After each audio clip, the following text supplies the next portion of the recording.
अस्सलामुअलैकुम व्यूअर्स। आज मैं आपके सामने एक नई रेसिपी लेके आई हूँ। वो है पकौड़े। इंशाल्लाह भी आपके सामने हम तैयार करेंगे, तो आपने ये वीडियो शुरू से लेकर एंड तक ज़रूर देखनी है। ये माशाल्लाह धनिया है और पालक वगैरह, ये सारी सब्ज़ियाँ जो मैंने आपके सामने तैयार करके रखी हुई हैं माशाल्लाह। ये प्याज, आलू, बैंगन, सब्ज़ धनिया, बंद गोभी और ये पालक वगैरह, ये सारी माशाल्लाह काट ली है मैंने। तो अब मसाला तैयार कर रही हूँ। मैंने इसके अंदर ये डाला 3 पाव बेसन है, और ये खुशक मेथी का 1 पैकेट मैंने डाल दिया है, और 1 चम्मच सुरख मिर्च कुटी हुई, और 1 ही चम्मच पीसी हुई। तो ये बाकी धनिया और साबुत धनिया और अनारदाना, ये सारी चीज़ें मैंने ऐड कर दी हैं। तो माशाल्लाह मसाला तो तैयार हो चुका है। अब तो अभी इंशाल्लाह अभी रेसिपी आपके सामने तैयार करेंगे, तो आपने ये वीडियो शुरू से लेकर एंड तक देखनी है। माशाल्लाह ये बिल्कुल मसाला तैयार हो गया। अब ये हम आपके सामने पकौड़े जो है तैयार कर रहे हैं। तो आपने ये पाकिस्तान फूड चैनल, इसे सब्सक्राइब और वीडियो को लाइक ज़रूर करना है। माशाल्लाह देखो कितने प्यारे ये पकौड़े बन रहे हैं। तो ये माशाल्लाह आपने भी इसी तरह इस रेसिपी को तैयार करना है। तो ये बच्चे रमज़ान के लिए ये पकौड़े रोज़ा इफ्तारी के लिए निकाल रहे हैं हम। तो माशाल्लाह देखो कितने खूबसूरत है। जब आपने पकौड़े डालनी है तो बेसन को ऐसे नाखून के साथ फैला देना है, ताकि वो ज़्यादा बड़े ना हों और छोटे हो जाए, और फिर वो नरम भी होते हैं। तो फिर अगर नरम ना होंगे तो फिर अंदर से कच्चे भी रह जाते हैं, ज़्यादा अगर मोटे हों, बड़े ज़्यादा हों तो इसलिए इसको थोड़ा सा दबा दबा कर निकालना, ताकि ये अच्छे तरीके से अंदर से भी पक जाएँ, क्योंकि आलू भी होते हैं इसके अंदर, और मैंने बैंगन भी काट के डाले हैं, कुछ बंद गोभी भी है, पालक, हर चीज़ मैंने डाली माशाल्लाह। तो इसके अंदर मैंने तकरीबन दही भी, जिस वक्त मसाले को मिलाया तो मैंने दही की भी तकरीबन हाफ़ प्याली डाली थी इसके अंदर, ताकि ये ज़्यादा नरम हो जाए। तो माशाल्लाह बहुत ही लजीज खूबसूरत, और देखो इसकी लुक कितनी प्यारी है। तो माशाल्लाह तकरीबन मैंने दो पूर निकाल लिए।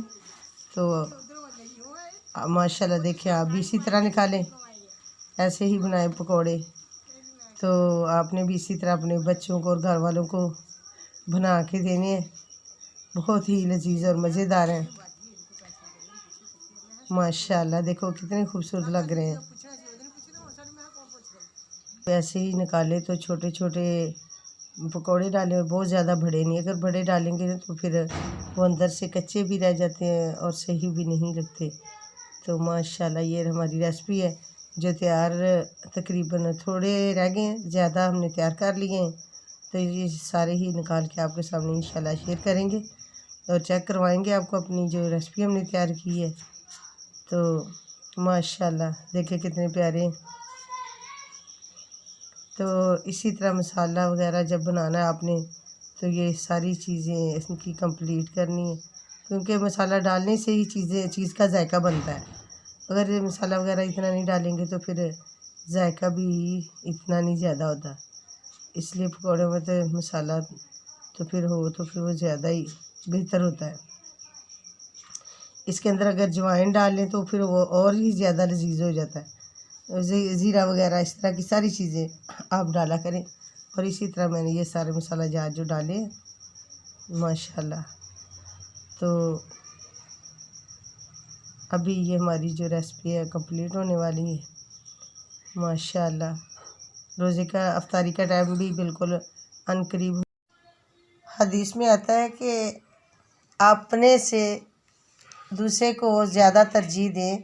जिस वक्त इंसान ने रोज़ा खोलना होता है तो बेशक वो सामने सभी के सामने अफ्तारी की चीज़ें पड़ी होती हैं, तो आप बेशक वो ये खजूर ही क्यों ना हो, उठा के तो साथ वाला बहन भाई जो भी उसके हाथ में पकड़ाएं। तो अगर आप इस तरह करेंगे तो आपको अभी उसके रोज़े का स्वाब भी तुम्हें मिलेगा, क्योंकि हदीस में आता है कि आप किसी का रोज़ा अफ्तार करवाएं तो अल्लाह ताला उसका अजर आपको देता है। तो इस तरह आप कोई भी चीज़ खाएं तो साथ वाले जो बैठे होते हैं उनको चीज़ दिया करें। तो बेशक वो सबके सामने पड़ी होती है, लेकिन आप बेशक अपने आगे से उठा के उनको दें। तो खानी तो सबने होती है, लेकिन इसमें सवाब का ज़्यादा आप ले सकते हैं। आज अजर अल्लाह ताला इसमें इंसान के लिए और ज़्यादा बढ़ा देता है। तो जब भी कोई चीज़ खाएं तो फिर हमसाए आस पास इर्द गिर्द से जो रोज़ेदार हैं उनका रोज़ा अफ्तार करवाएं। इस तरह आप जब भी चीज़ बनाएं बेशक थोड़ी से थोड़ी दे दें, यही नहीं कि हम बर्तन भर भर के दें तो तभी रोज़ा अफ्तार करवा सकते हैं। तो इस तरह खुशी में एक दूसरे को शामिल करने से अल्लाह ताला भी खुश होता है, तो रिज़्क़ में भी अल्लाह ताला इजाफ़ा करता है। तो आप सब फरमान है कि इंसान जब हमसाए के साथ अच्छा बर्ताव करता है तो फिर अल्लाह ताला तुम्हारे लिए और आसानियाँ कर देता है। माशाल्लाह ये जो पकौड़े हमारे तो तकरीबन तैयार ही हो चुके हैं। Thanks for watching. जब आपने इस पकौड़े तैयार करने तो फिर इसी तरह ही आपने ये सारी जो रेसिपी ऐसी ही तैयार करनी है। तो जब आपने ये पकौड़े वगैरह कोई चीज़ भी किचन में तैयार करनी है तो इसमें 3 चीज़ों का होना ज़रूरी है, एक नज़र, एक दिमाग और एक हाथ। अगर ये आप इनका थोड़ा सा इधर उधर अपना ध्यान कर लें तो काफ़ी नुकसान हो सकता है। ऐसे चीज़ ख़राब हो सकती है, इतने पैसे वगैरह लगाए होते हैं तो ये चीज़ें जल जाती हैं, ख़राब हो जाती हैं, जायका ख़राब हो जाता है। इसलिए ये 3 चीज़ों का हाज़िर दिमाग होना ज़रूरी है। हाँ जी, अगर ज़्यादा कभी कभार आँच भी ये पकौड़े निकालते हुए तेज़ हो जाए तो घी को भी आग लग जाती है।